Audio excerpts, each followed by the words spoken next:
नमस्ते, मी Snehal गरपणकर. SP9 मराठीमध्ये आपलं पुन्हा एकदा स्वागत. तर पाहूयात आजची इन्फॉर्मेटिव्ह न्यूज. तंत्रज्ञानाच्या झपाट्याने होणाऱ्या प्रगतीमुळे आपल्या दैनंदिन जीवनशैलीत मोठे बदल होत आहेत. खरेदी करण्याची पद्धतही त्याला अपवाद नाही.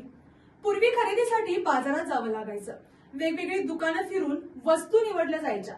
पण आज मोबाईल आणि इंटरनेटमुळे ही प्रक्रिया खूप सोपी झालेली आहे. फक्त काही क्लिकमध्ये वस्तू थेट आपल्या घरापर्यंत पोहोचते. यामुळे ग्राहकांच्या खरेदी संस्कृतीला मोठा बदल झालेला आहे. ऑनलाईन शॉपिंग आणि शॉपिंगचा वाढता ट्रेंड. आज अनेक ग्राहक Amazon किंवा फ्लिपकार्ट यांसारख्या ऑनलाईन प्लॅटफॉर्मवर कपडे, इलेक्ट्रॉनिक वस्तू, मोबाईल्स, घरगुती वस्तू आणि किराणा सामान देखील आता खरेदी करताना दिसत आहेत.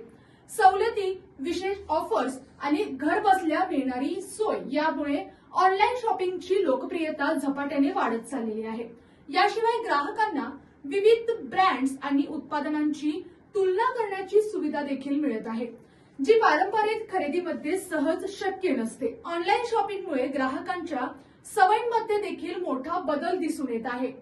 आज अनेक लोक वेळ वाचवण्यासाठी आणि सोयीसाठी ऑनलाईन खरेदीला प्राधान्य देत असतात.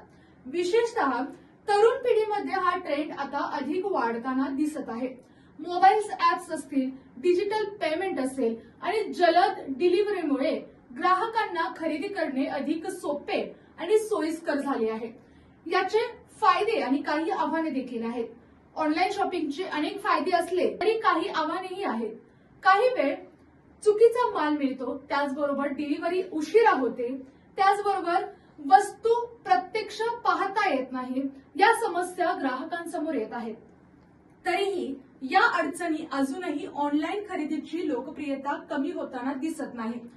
तंत्रज्ञानाच्या प्रगतीमुळे ऑनलाईन शॉपिंग ही आजच्या ग्राहक संस्कृतीचा महत्वाचा भाग बनलेली आहे. भविष्यातही डिजिटल प्लॅटफॉर्म आणि ई-कॉमर्सचा विस्तार वाढत जाणार आहे आणि त्यानुसार ग्राहकांच्या खरेदी पद्धतीतही आणखी बदल होताना दिसणार आहे. त्यामुळे अशाच इन्फॉर्मेटिव्ह न्यूजसाठी पाहत राहा SP9 Marathi. Your time your news. धन्यवाद.